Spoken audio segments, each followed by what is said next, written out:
আহ, bike নিয়ে ঘোরার জন্য শীতকাল বেশ ভালো সময়। মোটামুটি মাথা টাথা ঘামে না, নাহলে হেলমেট নিলে আমার কনজেস্টেড লাগে আর কি, মাথা ঘামে যায়, গরম লাগে।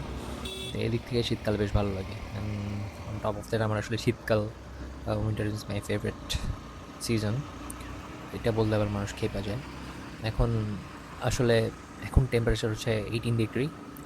তো বাইক চালানোর সময় যে বাতাসটা লাগে, that is quite cold and than that, মানে প্রায় 10 to 12 ডিগ্রির মতো হবে আর কি। বেশ ঠান্ডা, কাঁপুনি ধরে দেয় গায়ে। তো সেটা সমস্যা না, শীত তো লাগে ভাই। এখন অনেকে মনে করে যারা শীত পছন্দ করে, উইন্টার পছন্দ করে, তাদের শীত লাগে না। না, ব্যাপারটা ওটা না।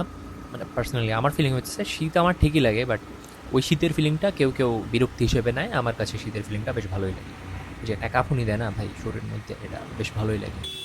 এটা আমার personal feeling, personal experience. Anyways, তো কি জানি বলবো আজকে। আচ্ছা, আজকে জাতীয় ঐক্য নিয়ে কথা বলি, মানে শীতের ইম্পর্টেন্স কি। আচ্ছা, আমি ভাইবা দেখলাম আমাদের দেশে আসলে দের টু কাইন্ডস অফ পিপল, দুইটা গ্রুপ আছে আর কি। একটা হচ্ছে শাহবাগী গ্রুপ, একটা হচ্ছে নন শাহবাগী গ্রুপ। তো শাহবাগী বললে যেটা সবার আগে আপনাদের মাথায় আসে যে গোসল টোসল করে না, এটা আলাদা ব্যাপার। ধরে নিলাম যে তারা মাসে একবার গোসল করে। আবার নন শাহবাগী গ্রুপ এরা হচ্ছে ধরেন 30 দিনে 30 দিন গোসল করে। সো এটা হচ্ছে নর্মাল সিজনে। এখন শীতের ইম্পর্টেন্স হচ্ছে শীত এই শাহবাগী অ্যান্ড নন শাহবাগী গ্রুপের যে ডিফারেন্স, সেটা কমায় দেয়। কীভাবে?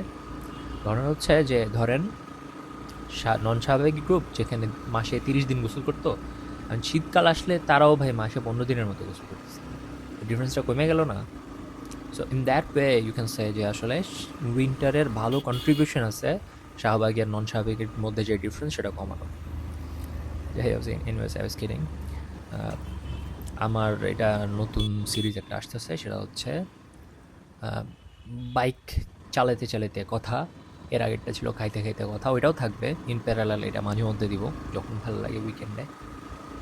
Anyways, thanks for watching. ভালো লাগলে দেখবেন, না ভালো লাগলে দেখবেন না। আমারও ভালো লাগলে বানাবো, না ভালো লাগলে বানাবো না। That's it. Thank you everyone.